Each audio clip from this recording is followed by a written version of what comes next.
सुप्रभात विद्यार्थियों आप सबका स्वागत है आपके अपने YouTube चैनल हिंदी कनासिज NCERT and RBSE for Medhavi Kaushik.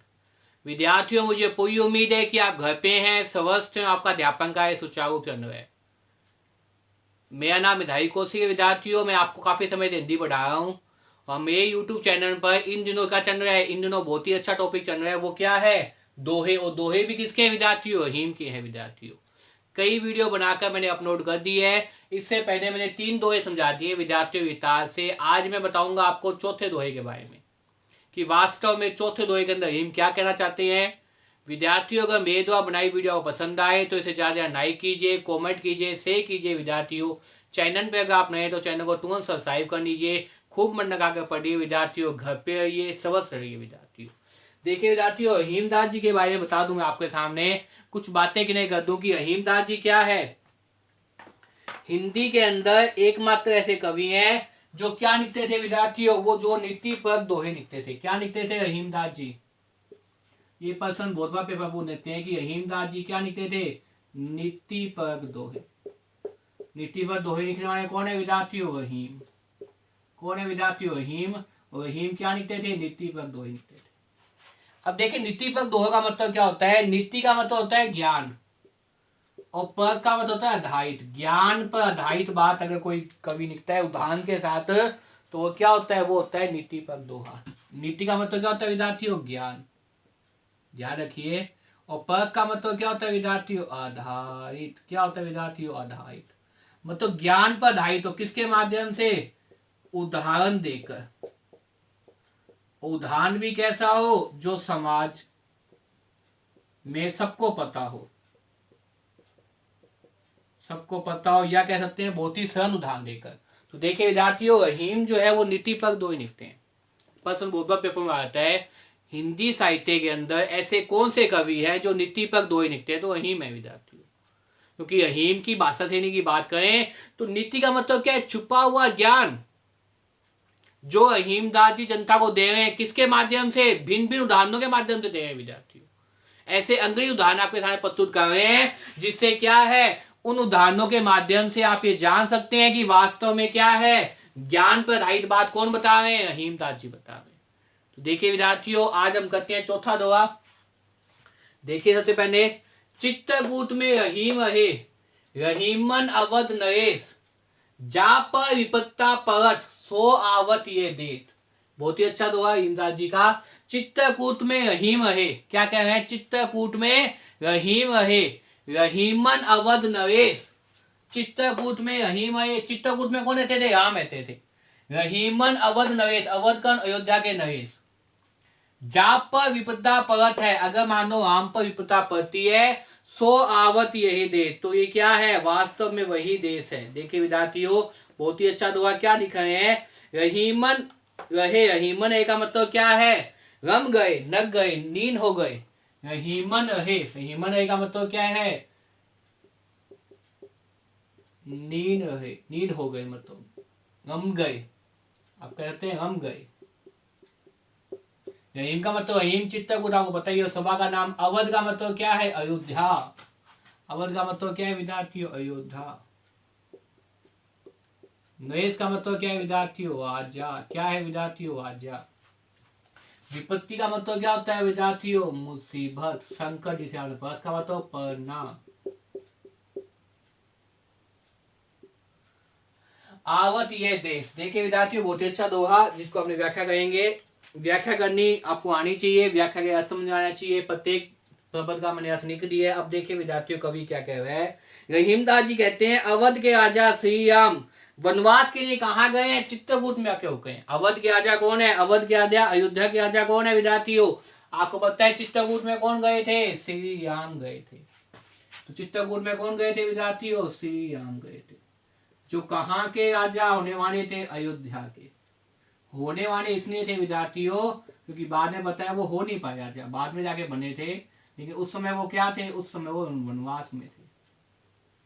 और राम के साथ कौन थी? सीता भी थी। और कौन थे? वही लक्ष्मण भी थे।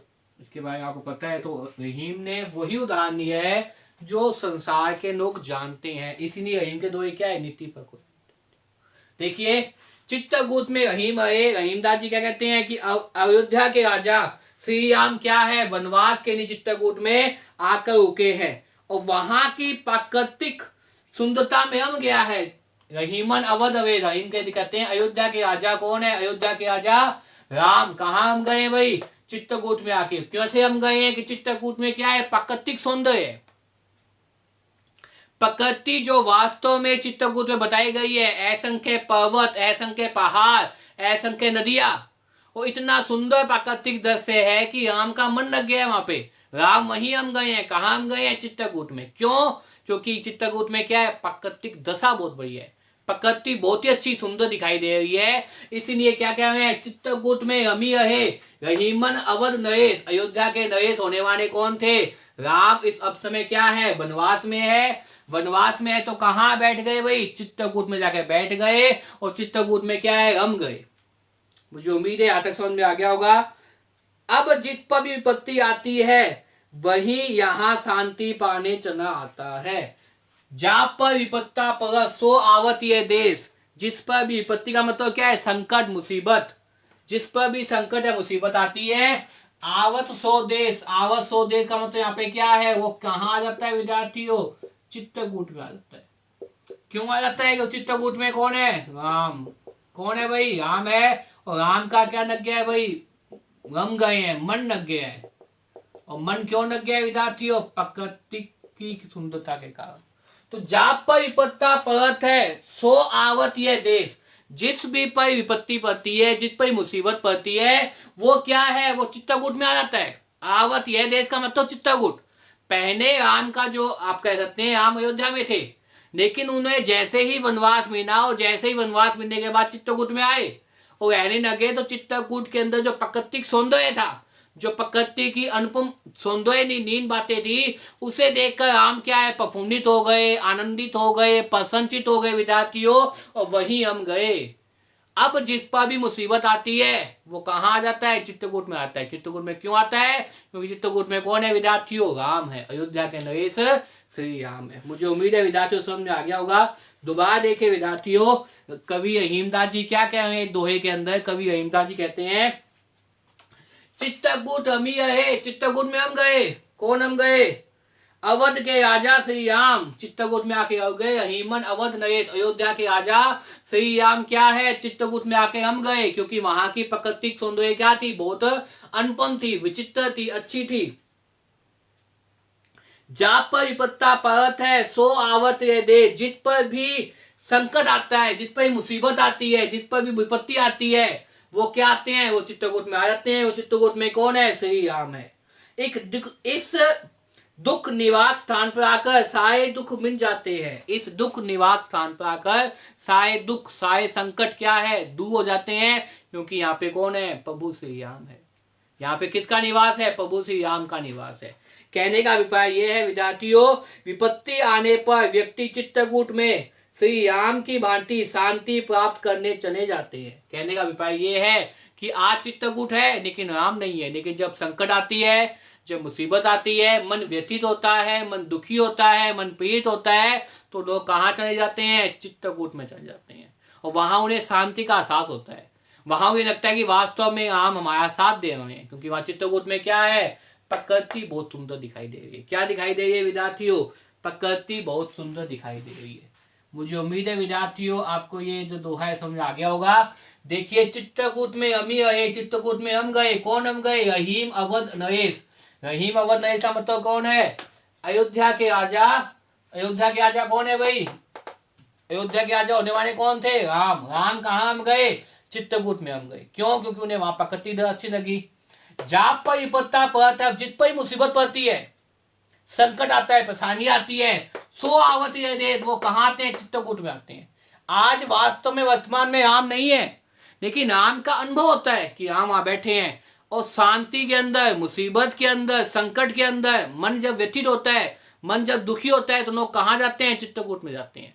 और वहां उन्हें आभास होता है कि राम बैठे हैं, शांति मिलती है, उनका दुख कम होता है, उनकी मुसीबतें कम होती है। तो वास्तव में चित्रकूट की महत्ता बता रहा है। देखिए, बताया जाए विशेष के अंदर तो ये बात क्या कर रहे हैं, पहली बात आप लिख सकते हैं कि ये दोहा क्या कर रहा है, चित्रकूट की महत्ता को बता रहा है, चित्रकूट की प्राकृतिक सौंदर्य की महत्ता को बता रहा है, प्रकृति के सौंदर्य की महत्ता को बताता है, प्रकृति के सौंदर्य की महत्ता बताता है, महत्ता मतलब महत्व बताता है।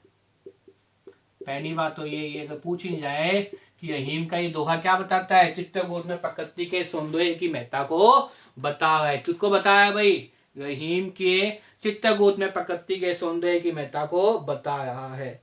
और इसके साथ साथ देखिए रहीमन है रहीम, इसमें देखिए कौन सा अलंकार है, मैंने बताया विद्यार्थियों बड़े प्रेम से, कौन सा अलंकार हो जाएगा, अनुपास अलंकार हो जाएगा। क्यों हो जाएगा, अनुपास अलंकार कहाँ होता है, निश्चित वर्ण की पुनरावृत्ति होती है पंक्ति में। तो यहाँ किसकी पुनरावृत्ति हुई, देखिए वे किसकी पुनरावृत्ति हो, ये विद्यार्थियों वे की पुनरावृत्ति हो रही है। और पुनरावृत्ति का मतलब क्या है, एक वर्ण का एक से अधिक निश्चित समय में आना। तो वह की पुनरावृत्ति हो रही है, वह की पुनरावृत्ति होती है, तो कौन सा अलंकार हो जाएगा विद्यार्थियों, अनुपास अलंकार हो जाएगा। दूसरा आप लिख सकते हैं अलंकार कौन सा है, अनुपास अलंकार। और तीसरी बात लिख सकते हैं भाषा कौन सी है, भाषा है ब्रज भाषा। और सैन्य क्या है, सैन्य बहुत ही सुंदर है और समझ में आने वाली है विद्यार्थियों। मुझे उम्मीद है विद्यार्थियों आपको विशेष निकालने आगे होंगे।